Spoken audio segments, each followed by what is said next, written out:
All right, welcome back. Last week we asked you to send in your gardening questions, and Derek is here now this morning with our Ask the Garden Guy segment. And our first question, Derek, this morning is, what are the best green things that we could do in terms of our garden this year? Right, and there's a big green movement, and in the garden, what you want to do is, first of all, you want to make sure that you are properly preparing your soils. Okay, so soil additives is ultimately important. If you have healthy soil, you're going to have healthy plants. Also, mulches. Stay away from synthetic mulches. Use a natural hardwood mulch. What that's going to do is help to retain moisture.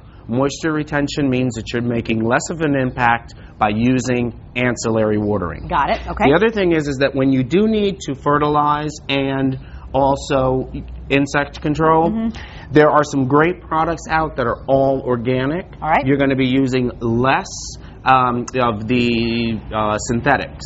Okay, this is a great product. As you see, I'm already using it in my garden. I can see that. Yeah. It's a fish oil. Got it. That naturally repels insects, and it also fertilizes the garden plants. And you can just put that on vegetables, anything, right? You spray it right on. It comes pre-mixed, and you just spray it right on. Also, this is a sesame oil. If you do have some of those little pesky buggers, the sesame oil is a wonderful, natural way to control insect pest. This product is great. You know, sometimes along your sidewalks, you get the grasses that grow up and stuff like that. This is a vinegar. It is so concentrated that if you spray this on broadleaf weeds and on the grasses that grow up in the cracks in your sidewalk, it actually kills them, and you're using a vinegar instead of using a harmful chemical. See, and Tucker's been on me because I've been putting the chemicals down, so I need to follow that advice. Also, you know, are there plants that actually are, I mean, plants are green, but are there things that sort of put energy back into the atmosphere? All plants, through photosynthesis, will add oxygen to the air. Grasses are a great way to add beauty to your yard and bring the oxygen back in. Broadleaf plants, of course, will add more oxygen. Like evergreens in the wintertime are going to be a way to add that oxygen in the winter. So it's, you know, plants are definitely an intricate part of the green movement. Wonderful. You got some great ideas. All right. Thank you, Derek. And we're going to be back a little bit later on in the 8 o'clock hour to answer some of the other questions that came into us. Tucker, I'm going to be listening to this. All right. Thanks, Derek. Allie,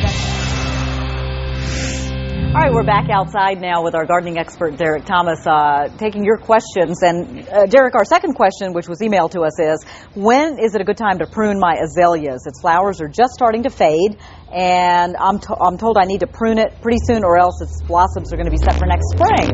And I love azaleas when they're in full bloom, but, you know, they can look kind of scraggly. They look a little ratty. They look like this. They look a little ratty right now. And the viewer was absolutely right. Okay. The time to prune azaleas, and for that matter, most plants, if you want to have next year's blossoms, you want to prune following this year's bloom period. Okay, so azaleas in our area usually last or look pretty for a couple of weeks? They look good for a couple of weeks. Okay. But what you want to do is, the first thing with azalea pruning, and, you know, it's always good to have a good pruning manual so that you make sure that you're pruning right. Okay. The other thing is to make sure that you have a good set of pruners. And this is a good, this is a pretty good set? This one is a very good pruner. It's by Corona. You've also got a great set that's by Fiskars. That one is more like a set of scissor shears, but they do the job. Okay. Now, with azaleas, do not take shears to them. Do not shear them. Do not shape them like a topiary. So where do you start? They're not meant to be that. What you want to do with azaleas is, first of all, know why you're going to prune anything. Say if what you wanted to do was get this plant down. Right. You want to go down into what's called the collars, and you go in here, and you would actually start taking off. Now, if this branch is a little bit too big, you can go all the way in to the base and take it down. And see, what we're starting to do is to make this plant a little bit smaller, a little bit more manageable, but it still looks full. We're keeping the natural shape. We don't want that sheared shape. Okay? The other great thing about an azalea is one of the few plants, and this is why it's important to have a good pruning manual.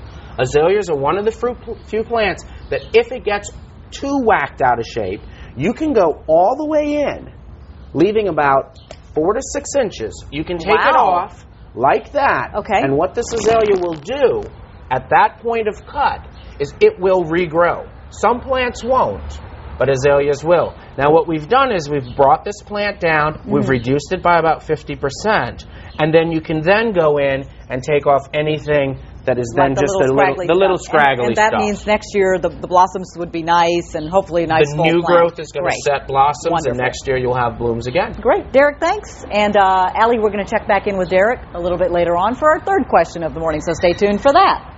Can't wait. Okay, we're back with Derek Thomas, our gardening expert this morning. Derek, our last question, because a lot of people have waited now until after this Memorial Day to plant their gardens. And this last viewer wants to know, what do I plant that's going to be healthy and easy to grow, simple to grow? Right. Well, vegetables by their very nature are very easy to grow because nature has designed them from seedling to harvest within 90 days. The thing about it is, once again, we have to talk about soil when you're talking about vegetable gardening. So make sure that you're using a lot of organic compost. I can't say that enough. Okay. The other thing is to make sure that the site that you're planting on, that the soil is safe. Okay, you want to make sure that there's been no heavy metals or anything like that. That's why container gardening has become a big thing. This garden here are all peppers. Now the plants that I would use, if you want simple plants that are going to give you easy harvest, peppers, tomatoes, herbs, most of your herbs. This little sage plant was this guy a year ago. Oh, wow. Now, I've got enough sage to share with you for chicken and everyone on the Fox5 team, you know? And it starts with a small plant. It starts with a small plant. You can actually grow them in containers and winter them over in these containers. Are there things that we can grow that'll be insect resistant, or are all plants sort of going to have that problem? If you have healthy soil and your plant is healthy, it is not as attractive to insects. Okay. Use fertilizers that are organic and that are also naturally low in nitrogen. Okay. Because you don't, if you create an environment where there's a lot of rapid leaf growth, it also becomes attractive to insects. But any of your vegetables are easy to grow if you do it in the right environment. And the other thing to keep in mind with vegetables is you have to have 6 hours of sunlight at least per day. That's important. Okay, and so full find sun. full sun. So find a spot where you've got that. Find a spot where you've got that. None of these are going to grow in the shade. I've even got a cabbage in a pot. All right. And we're going to have as long as it gets sun. Yeah, as long as it's getting full sun, we'll have a cabbage by the end of the season. Tucker Barnes is the man who knows whether